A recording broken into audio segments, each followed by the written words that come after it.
بالله من شرور أنفسنا ومن سيئات أعمالنا من يهده الله فلا مضل له ومن يضلل فلا هادي له وأشهد أن لا إله إلا الله وحده لا شريك له وأشهد أن محمدا عبده ورسوله وما بعد فإن خير الحديث كتاب الله وخير الهدي هدي محمد صلى الله عليه وسلم وشر الأمور محدثاتها وكل محدثة بدعة وكل بدعة ضلالة وكل ضلالة في النار.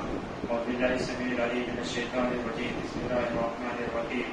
يا أيها الذين آمنوا اتقوا الله حق تقاته ولا تموتن إلا وأنتم مسلمون. يا أيها الناس اتقوا ربكم الذي خلقكم من نفس واحدة وخلق منها زوجها وبث منهما رجالا كثيرا ونساء واتقوا الله الذي تساءلون به والأرحام إن الله كان عليكم رقيبا.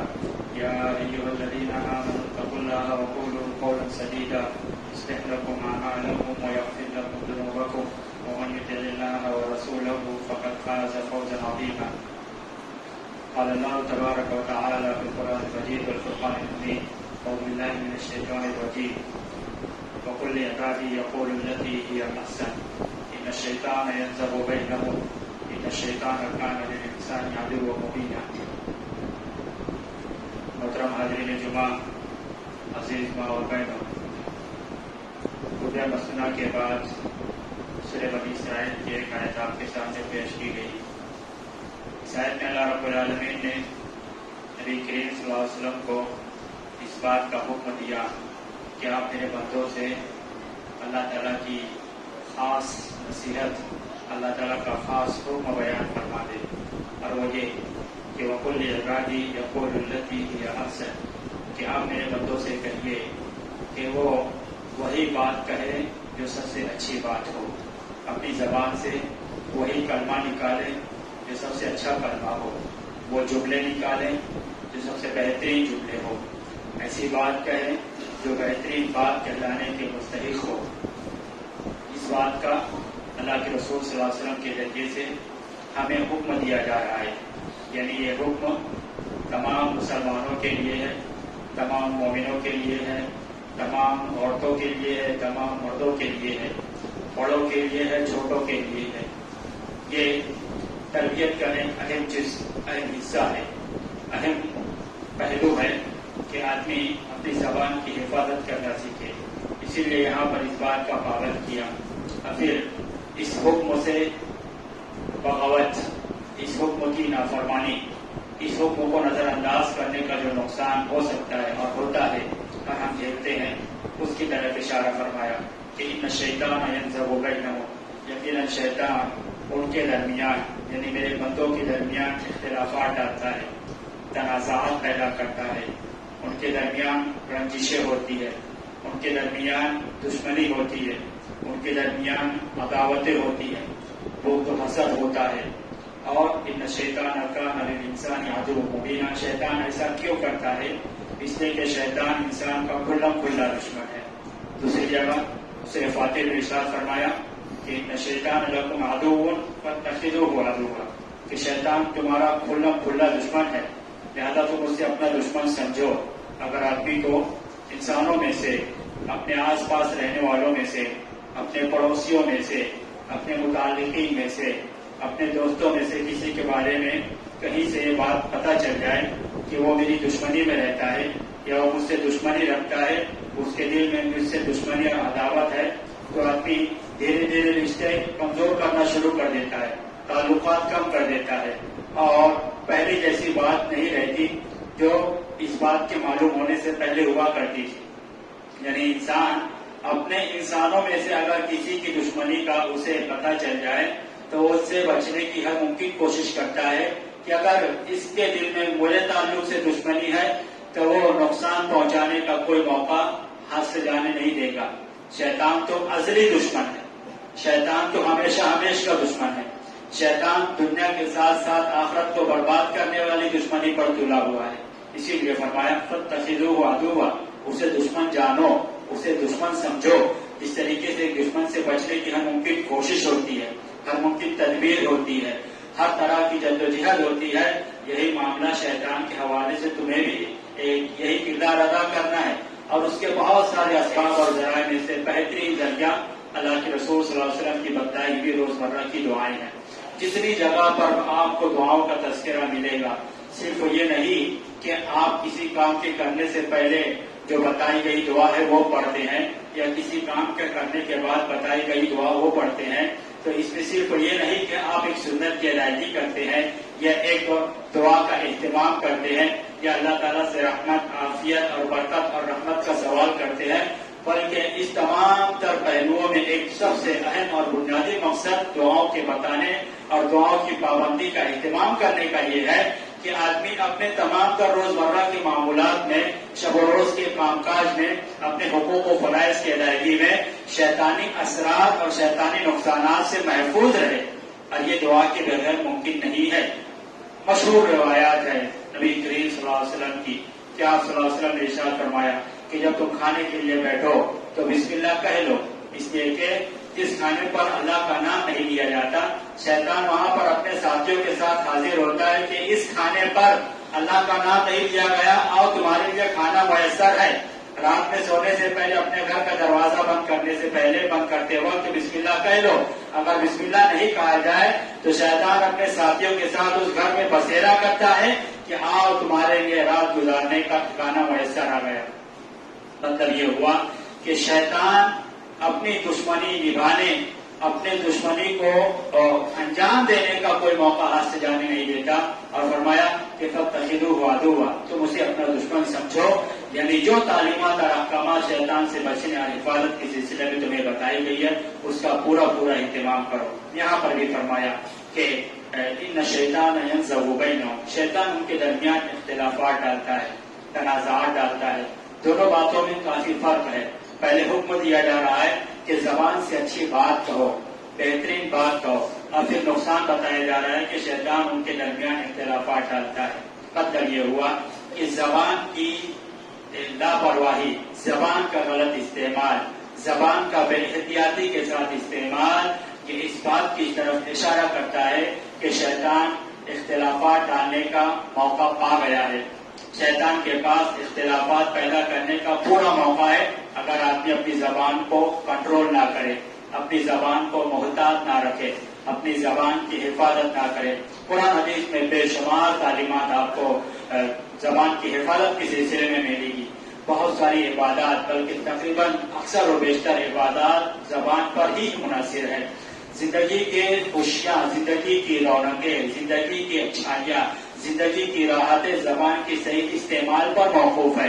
زندگی کی الجھنیں اور پریشانیاں، تعلقات کی خرابی، سماجی دشمنی اور سماجی برائیاں زبان کے غلط استعمال پر ہی منحصر ہے. اسی لیے آپ دیکھیں گے کہ نبی کریم صلی اللہ علیہ وسلم نے زبان کے صحیح استعمال کی بڑی تاکید کی، اس کے غلط استعمال کے بڑے نقصانات بیان فرمایا. صحیح مسلم کی روایت ہے، ان العبد لا يتكلم بالكلمة لا يلقي لها بالا يهوي بها في جهنم، کہ بندہ زبان سے ایک کلمہ کہتا ہے، ایک بات کہتا ہے اور اس بات کی کوئی پرواہ نہیں کرتا. اسے نہیں پتا کہ اس نے کون سی بات کہی ہے، اسے پتا نہیں کہ اس نے کتنی خطرناک بات کہی ہے، اسے اس بات کا احساس ہی نہیں کہ وہ جو زبان سے کلمہ نکالا ہے، وہ زبان سے جو بات کہہ رہا ہے، وہ زبان اس کے لیے کس قدر بھیانک ہو سکتی ہے، اور وہ زبان سے نکلی ہوئی بات اللہ کو ناراض کرنے والی ہوتی ہے، اللہ کو ناپسند ہوتی ہے. اللہ رب العالمین اس بات سے ناخوش ہوتا ہے، اور نتیجہ یہ نکلتا ہے کہ یہوی بہا فی جہنم، وہی ایک بات اس کو جہنم کی گہرائی تک پہنچا دیتی ہے. دوسری طرف فرمایا کہ وَإِنَّ الْعَبْدَ لَا يَتَكَلَّمَ بِالْكَلِمَةِ لَا يُلْقِي لَهَا بَالًا، کہ بندہ زبان سے ایک بات کہتا ہے، ایک اچھی بات کہہ رہا ہے، بہترین بات کہہ رہا ہے، لیکن وہ بہترین بات کتنی بہترین ہے، وہ اچھی بات کتنی اچھی ہے، وہ اچھی بات کا اثر کتنا بہتر ہو سکتا ہے، وہ اچھی بات کا انجام کتنا اچھا ہو سکتا ہے، اسے اس بات کا بھی احساس نہیں ہے، کوئی ادراک نہیں ہے، کوئی شعور نہیں ہے. لیکن زبان سے نکلی ہوئی اچھی بات اللہ کو پسند آ گئی، اللہ اسے خوش ہو گیا، اللہ کو راضی کر گیا.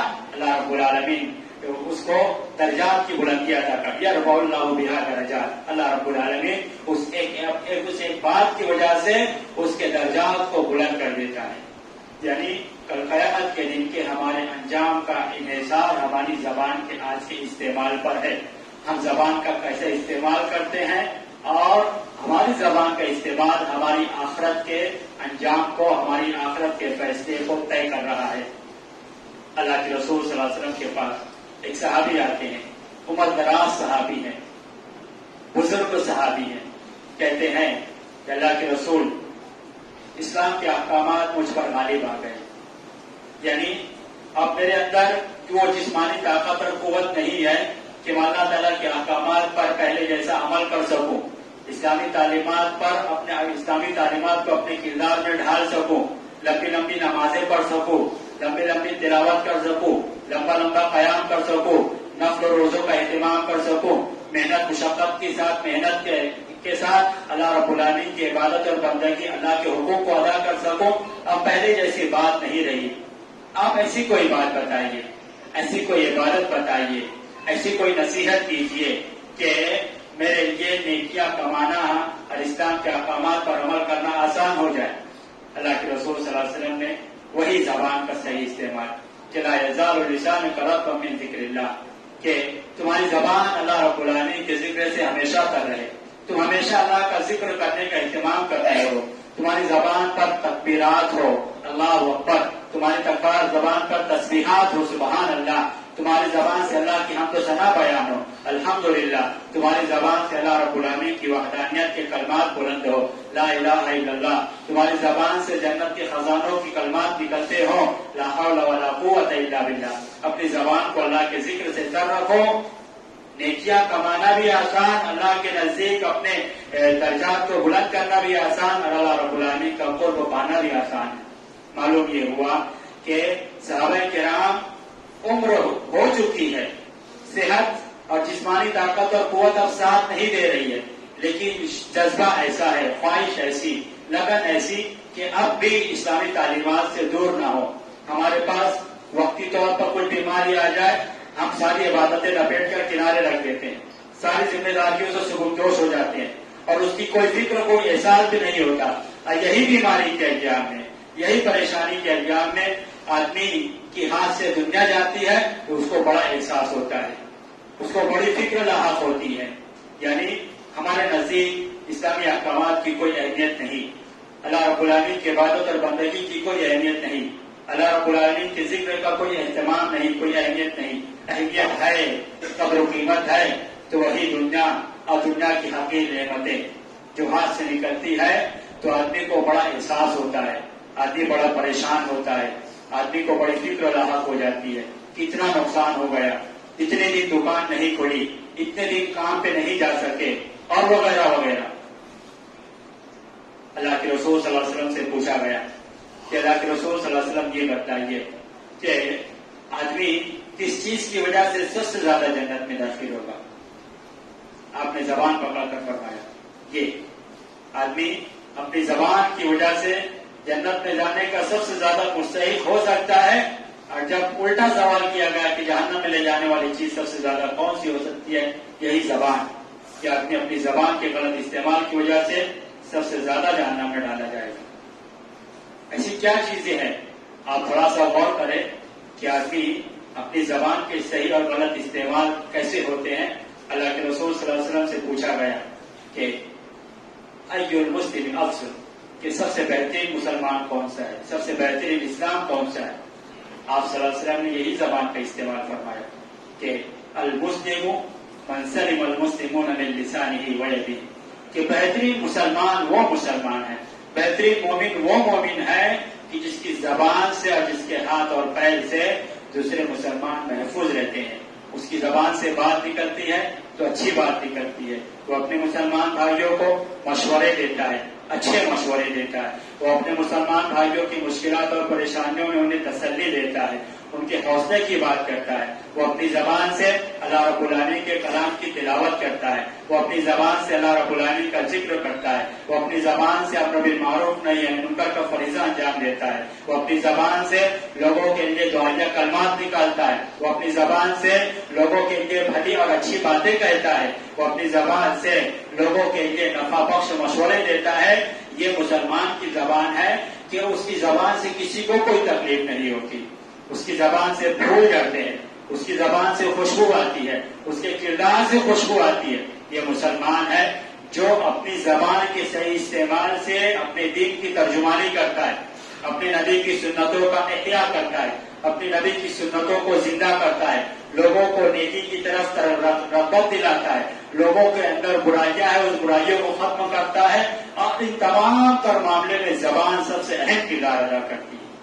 آپ دیکھیے کہ زوجین کا جو رشتہ ہوتا ہے، میاں بیوی کا جو رشتہ ہوتا ہے، اگر کوئی فسادی آدمی ہے، کوئی شر پسند ہے، اگر شوہر کو اس کی بیوی کے تعلق سے کوئی غلط بات کہہ دے، اگر عورت کو اس کے شوہر کے تعلق سے کوئی منفی بات کہہ دے، رشتہ فوراً کمزور ہو جاتا ہے، رشتے میں دراریں آ جاتی ہیں.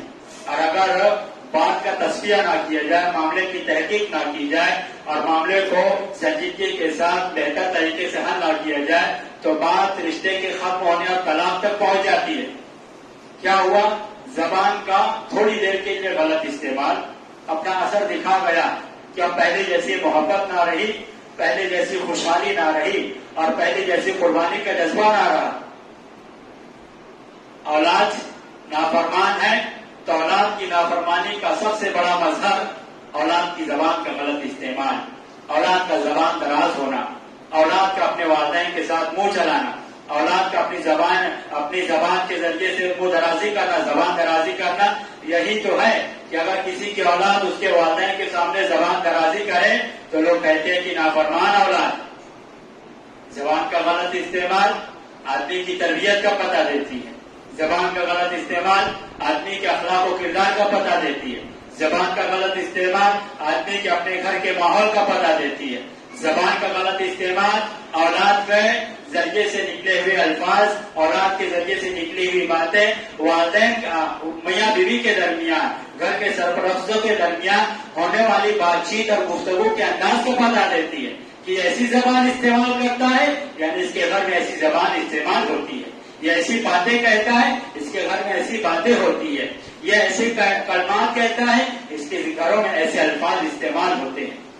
معلوم یہ ہوا کہ زبان کا حد درجہ احتیاط کرنا ایک مسلمان کی سب سے بڑی ذمہ داری ہے. دوسری طرف آپ دیکھیں گے کہ زبان کے غلط استعمال کس قدر عام ہے. ہم روزمرہ کی زندگی میں زبان کا کتنا غلط استعمال کرتے ہیں، اور استعمال کرتے تو ہیں، موقع بھی تلاش کرتے ہیں. زبان کے غلط استعمال کے موقع کی تلاش میں رہتے ہیں.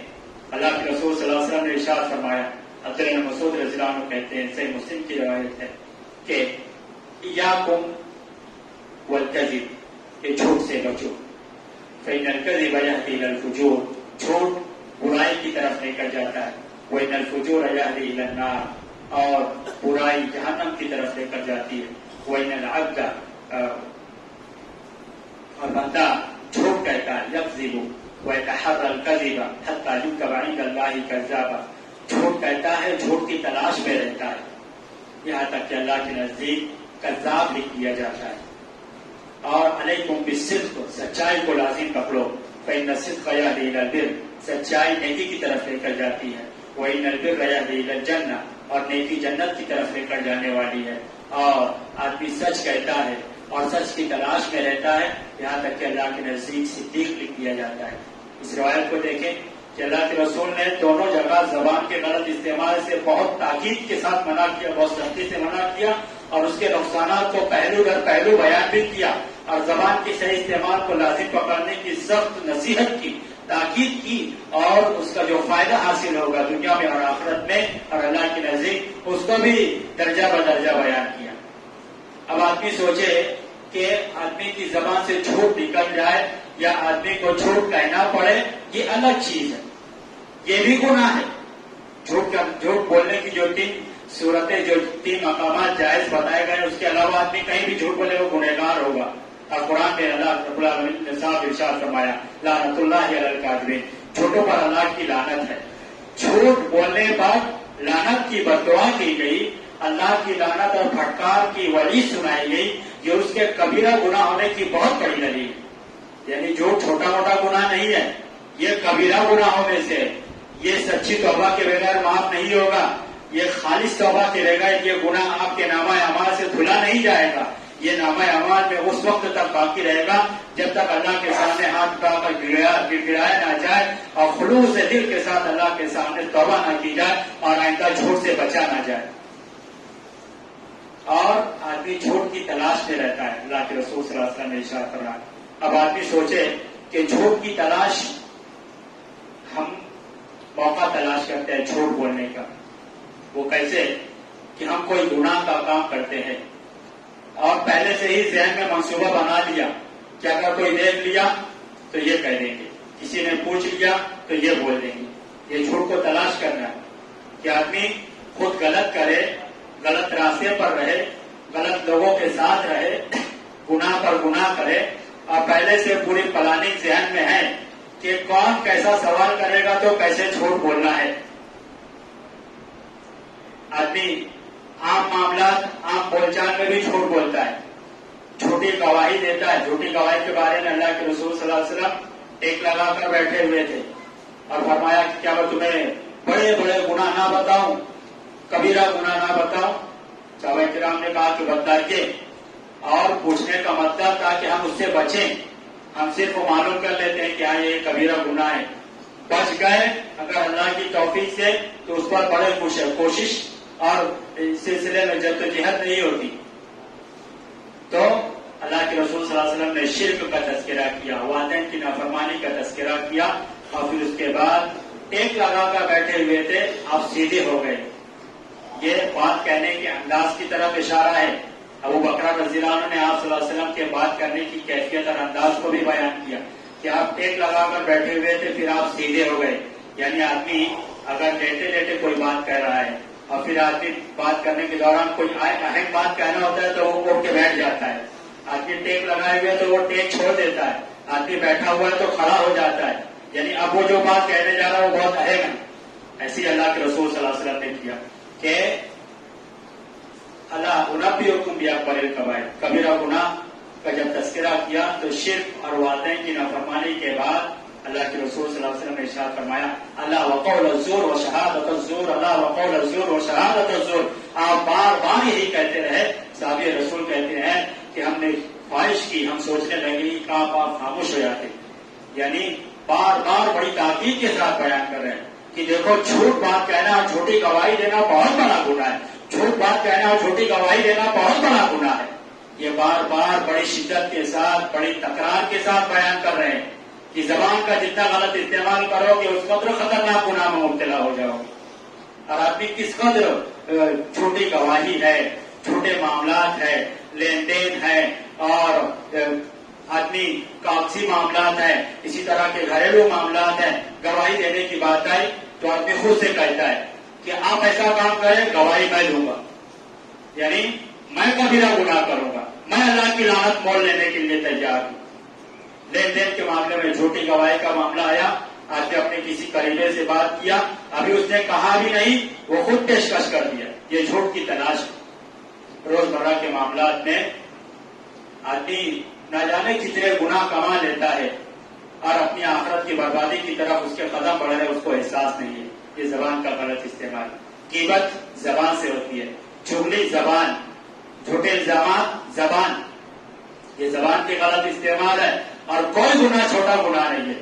سب گناہ پر الگ الگ وحی کی آپ کو ملے گی. سورہ حجرات اٹھا کر دیکھیے، آپ سورہ مومنون، سورہ نور اٹھا کر دیکھیے، ایسی بے شمار آیتیں ملے گی کہ زبان کا غلط استعمال ہے. غیبت کرنا یہ کبیرہ گناہ ہے، چغلی کرنا یہ کبیرہ گناہ ہے، چھوٹا الزام لگانا یہ کبیرہ گناہ ہے. اسی طریقے سے چھوٹی قسم کھانا یہ کبیرہ گناہ ہے. چھوٹی گواہی دینا کبیرہ گناہ ہے. جتنے کبیرہ گناہ ہے سب زبان کے غلط استعمال پر موقوف ہے. اور جتنی بڑی عبادت ہے، تلاوت قرآن بڑی عظیم عبادت ہے، اللہ کا ذکر بڑی عظیم عبادت ہے، امر بالمعروف نہی عن المنکر کا فریضہ انجام دینا بہترین عبادت ہے، اپنی ذمہ داری کو کما حق ادا کرنے والی عبادت. اور اسی طریقے سے مسلمان کے حق میں دعائیں خیر کرنا، ایک دوسرے کو سلام کرنا، ایک دوسرے کی خیریت دریافت کرنا عظیم ترین عبادت، رشتوں کو مضبوط کرنے والی عبادت، بہترین سماج اور معاشرہ تشکیل دینا آپ زبان کے صحیح استعمال کے ذریعے سے انجام دے سکتے ہیں. معاشرہ خراب کرنا ہے، لوگوں کی زبانیں خراب کر دو، پورا معاشرہ بربادی کی طرف لے کر چلے جائیں گے. معلوم ہوا کل ملا کر ان تمام باتوں سے یہ بات معلوم ہوئی کہ زبان کا صحیح استعمال آدمی کی شخصیت کو نکھارتا ہے، آدمی کے اخلاق و کردار کو بلند کرتا ہے، آدمی کو صحیح راستے پر رکھتا ہے، آدمی کو نیکی کے راستے پر برقرار رکھتا ہے، آدمی کے درجات اللہ کے ہاں بلند ہوتے ہیں، آدمی بہترین لوگوں میں، معزز لوگوں میں، مکرم لوگوں میں شمار ہوتا ہے، اور زبان کا جو لوگ غلط استعمال کرتے ہیں ان کی اللہ رب العالمین کے ہاں کوئی اہمیت نہیں۔ آپ منافقین کی نشانیاں اٹھا کر دیکھیے، اللہ کے رسول صلی اللہ علیہ وسلم نے منافقین کی جو نشانیاں بیان فرمائی، جو ظاہر میں نظر آتی ہے، یہاں پر عملی نفاق کی بات ہو رہی ہے۔ ایک ہوتا ہے نفاق اعتقادی، عقیدے کا نفاق، آدمی دل میں کفر کو چھپائے ہوئے ہے اور زبان سے اسلام کا اظہار کرتا ہے، اور ایک ہوتا ہے عملی نفاق جو آدمی کے ظاہر میں، آدمی کے کردار میں نظر آتا ہے۔ کیا فرمایا؟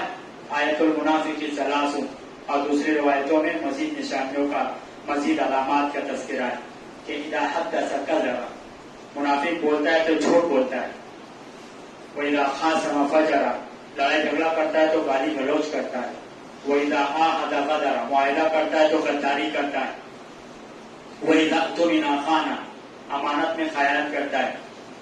چاروں علامات بیان کر دی۔ چاروں علامات کیا ہے؟ انحصار کہاں پر آپ کو نظر آتا ہے؟ زبان سے جھوٹ بول رہا ہے، غداری کر رہا ہے تو زبان سے ہے، گالی دے رہا ہے تو زبان سے دے رہا ہے، امانت میں خیانت ہے تو زبان سے کہہ رہا ہے کہ میرے پاس تم نے کچھ نہیں رکھا، تمہاری کوئی امانت میرے پاس، زبان ہی کا غلط استعمال ہے نا، تو منافق۔ اور مومن وہ ہوتا ہے کہ جس کی زبان بڑی صاف ستھری ہوتی ہے، جس کی زبان صاف گو ہوتی ہے، جس کی زبان سے اچھی باتیں نکلتی ہیں، اس کے بڑے فوائد ہوتے ہیں۔ اللہ کے رسول صلی اللہ علیہ وسلم کو حضرت ابوبکر صدیق رضی اللہ عنہ کا وہ تصدیق کرنا اتنا پسند آیا کہ آپ کا نام صدیق رکھ دیا گیا۔ کب؟ جب آپ کو آگے معراج کرایا گیا تھا اور کفار مکہ نے آپ کی باتوں کا بڑا استہزاء کیا تو آپ نے برملا اس کی تصدیق کی، نام صدیق رکھ دیا گیا۔ اور پوری کائنات میں آپ کے جیسا سچا کوئی نہیں۔ اللہ رب العالمین نے آپ کی صدیقیت کی گواہی دی کہ والذی جاء بالصدق وصدق بہ، اور وہ شخص جو سچی بات لے کر آتا ہے، جو اس سچی بات کی تصدیق کرتا ہے، یہ بہترین لوگ ہیں یا متقی لوگ ہیں۔ متقیوں کی نشانی بتائی گئی، سچ بولنا۔ یا ایھا الذین آمنوا اتقوا اللہ وکونوا مع الصادقین، کیا ایمان والو اللہ سے ڈرو، سچے لوگوں میں سے ہو جاؤ۔ زبان کا صحیح استعمال کا تقویٰ سے بڑا گہرا تعلق ہے۔ دل میں اللہ کا خوف ہوگا تو آدمی نہ جھوٹ بولے گا، نہ جھوٹی گواہی دے گا۔ دل میں اللہ کا خوف ہوگا، نہ غیبت کرے گا، نہ چغلی کرے گا۔ دل میں اللہ کا خوف ہوگا تو سچ بات کہے گا، تصدیق کے بعد، تحقیق کے بعد کوئی بات کہے گا، جھوٹا الزام نہیں لگائے گا۔ اور اسی طریقے سے آپ دیکھیں گے کہ اللہ رب العالمین نے خطبہ مسنونہ میں آپ اور ہم سنتے ہیں یا ایھا الذین آمنوا اتقوا اللہ وقولوا قولا سدیدا، کیا ایمان والو اللہ سے ڈرو، صاف ستھری بات کرو، لائی لپیٹی بات نہیں کرنا ہے، گول گول بات نہیں کرنا ہے، مبہم بات نہیں کرنا ہے، مبہم بات نہیں کرنا ہے، جو دل میں ہے وہ بیان کرو، صاف بات بیان کرو۔ آپ چاہتے کیا ہے، آپ کیا ارادہ کیا ہے، آپ کی نیت کیا ہے۔ آدمی کہتا ہے کہ میرا اس سے کچھ دینا دینا نہیں، دل میں پوری نیت لگا رکھی ہے۔ آدمی کہتا ہے کہ میرا اس سے کوئی واسطہ نہیں، مجھے اس کی کوئی ضرورت نہیں، اور آدمی کی پوری نظر اور آدمی کی پوری کوششیں اندرونی طور پر اسی کے لیے۔ یہ جھوٹ ہے، یہ صاف ستھری بات نہیں ہے۔ صاف ستھری بات کرو گے تو کیا ہوگا؟ یصلح لکم اعمالکم، تمہارے اعمال بھی سدھر جائیں گے۔ کون سدھارے گا؟ اللہ تعالیٰ تمہارے اعمال کو سدھارے گا۔ تم اپنی زبان سدھارو، تمہارے اعمال کو سدھارنا اللہ تعالیٰ کی ذمہ داری ہے۔ وَيَغْفِرْ لَكُمْ ذُنُوبَكُمْ، تمہارے گناہوں کو بھی بخش دے گا۔ یعنی تم اپنی زبان کا صحیح استعمال کرو گے، تمہاری زبان کو نیکیوں کی مزید توفیق ملے گی، تمہارے اعمال کو نیکیوں کی مزید توفیق ملے گی، صحیح راستے پر رہو گے، نیکی کے راستے پر رہو گے۔ وَيَغْفِرْ لَكُمْ ذُنُوبَكُمْ، اور اللہ رب العالمین تمہارے گناہوں کو بخش دے گا۔ زبان کا صحیح استعمال اعمال کی اصلاح کا ذریعہ ہے، زبان کا صحیح استعمال گناہوں کی مغفرت کا ذریعہ ہے، زندگی میں عزت کا ذریعہ ہے، خوشحالی کا ذریعہ ہے۔ ہم سمجھتے ہیں کہ سماج اور معاشرہ سدھارنے جائیں تو بڑے پاپڑ بیلنے پڑیں گے، نہیں۔ ہر شخص اپنے آپ کو سدھار لے، ہر شخص اپنے گھر کو سدھار لے، ہر شخص اپنی اولاد کو سدھار لے۔ اتنا تو آدمی کر سکتا ہے کہ اپنے آپ پر اسلام نافذ کرے، اپنے آپ کو اللہ کے دین کے احکامات کا پابند بنا لے۔ اتنا تو کر سکتا ہے کہ اپنی اولاد کی تربیت بہتر طریقے سے اپنے گھر کے اندر کر سکتا ہے، ان کی زبان سے نکلے ہوئے غلط الفاظ پر روک لگا سکتا ہے، اتنا کر سکتا ہے۔ اگر ہم نے ایک آدمی کے 2 بیٹے ہیں، ان 2 بیٹوں کو سدھار دیا، سماج میں 2 لوگ اچھے ہو گئے، سماج اصلاح اور سماج بہترین کی طرف 2 قدم بڑھا چکا ہے، 2 گھر سدھر گیا، یعنی بڑے پیمانے پر سماج اور معاشرے میں سدھار ہو گیا، برائیاں ختم ہو گئی، برائیوں پر روک لگ گئی، سماج برائی کی طرف بڑھنے سے رک گیا۔ یہ اس کے فوائد ہیں، یعنی تھوڑی سی کوشش بھی اپنا اثر رکھتی ہے، تھوڑی سی قربانی کے بھی اپنے نتائج ہوتے ہیں اور اس سے کوئی انکار نہیں کر سکتا۔ اللہ رب العالمین سے دعا ہے کہ ہمیں اپنی زبان کا صحیح اور بہتر استعمال کرنے کی توفیق عطا فرما، اپنی زبان سے ایسے کلمات اور اپنی ایسی باتیں نکالنے کی ادا کرنے کی توفیق دے جو تیری رضامندی کا باعث ہو، ہمارے لیے درجات کی بلندی کا سبب ہو، ہمارے لیے دنیا میں عزت اور احترام حاصل کرنے کا ذریعہ ہو، ہمارے گناہوں کی مغفرت کا ذریعہ ہو، ہمارے اعمال کی اصلاح کا ذریعہ ہو، اور ایسی زبان کے تمام تر غلط استعمال سے ہماری حفاظت فرما جو تیری ناراضگی کا، تیرے غضب اور تیری لعنت کا موجب ہو، سماج اور معاشرے میں بے عزتی اور ذلت و رسوائی کا سبب ہو، ہمارے اعمال کے بگاڑ اور ہمارے عقیدے کے بگاڑ کا سبب بن سکتی ہے۔ اور جب تو دنیا میں زندہ رکھ، زبان کے صحیح استعمال کے ساتھ ایمان پر، اسلام پر، توحید پر ہمیں زندہ رکھ، ہمارا خاتمہ فرما، تو اسلام پر، توحید پر، ایمان پر ہمارا خاتمہ فرما۔ اقول قولی ھذا واستغفر اللہ لی ولکم ولسائر المسلمین من کل ذنب فاستغفروہ انہ هو الغفور الرحیم۔